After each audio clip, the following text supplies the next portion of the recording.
Épître de Paul aux Romains, chapitre 16. Je vous recommande Phobé, notre sœur, qui est diaconesse de l'église de Cenchréa, afin que vous la receviez en notre Seigneur d'une manière digne des saints, et que vous l'assistiez dans les choses où elle aurait besoin de vous, car elle en a donné aide à plusieurs, et à moi-même. Saluez Prisca et Aquilas, mes compagnons d'œuvre en Jésus-Christ, qui ont exposé leur tête pour sauver ma vie. Ce n'est pas moi seul qui leur rend grâce, ce sont encore toutes les églises des païens. Saluez aussi l'église qui est dans leur maison. Saluez Phaïnette, mon bien-aimé, qui a été pour Christ les prémices de l'Asie. Saluez Marie, qui a pris beaucoup de peine pour vous.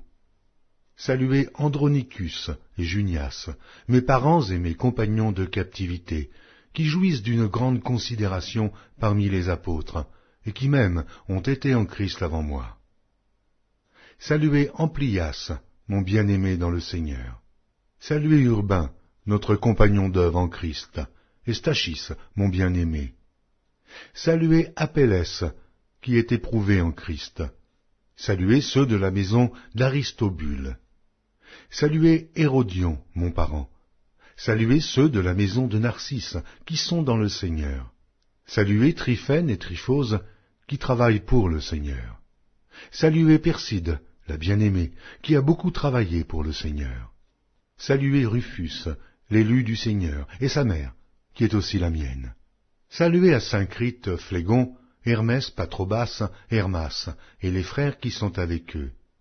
Saluez Philologue, et Julie, Nérée et sa sœur, et Olympe, et tous les saints qui sont avec eux. Saluez-vous les uns les autres d'un saint baiser. Toutes les églises de Christ vous saluent. Je vous exhorte, frères, à prendre garde à ceux qui causent des divisions et des scandales, au préjudice de l'enseignement que vous avez reçu.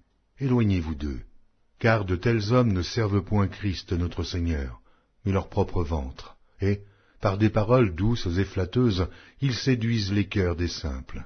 Pour vous, votre obéissance est connue de tous, et je me réjouis donc à votre sujet, et je désire que vous soyez sages en ce qui concerne le bien, et purs en ce qui concerne le mal. Le Dieu de paix écrasera bientôt Satan sous vos pieds. Que la grâce de notre Seigneur Jésus-Christ soit avec vous.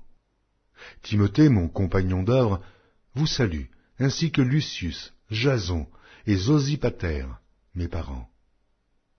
Je vous salue dans le Seigneur, moi, Tertius, qui ai écrit cette lettre. Gaius, mon hôte, et celui de toute l'Église vous salue. Éraste, le trésorier de la ville, vous salue, ainsi que le frère Quartus. Que la grâce de notre Seigneur Jésus-Christ soit avec vous tous. Amen. À celui qui peut vous affermir selon mon évangile et la prédication de Jésus-Christ, conformément à la révélation du mystère caché pendant des siècles, mais manifesté maintenant par les écrits des prophètes, d'après l'ordre du Dieu éternel, et porté à la connaissance de toutes les nations, afin qu'elles obéissent à la foi. À Dieu, seul sage, soit la gloire, au siècle des siècles, par Jésus-Christ. Amen.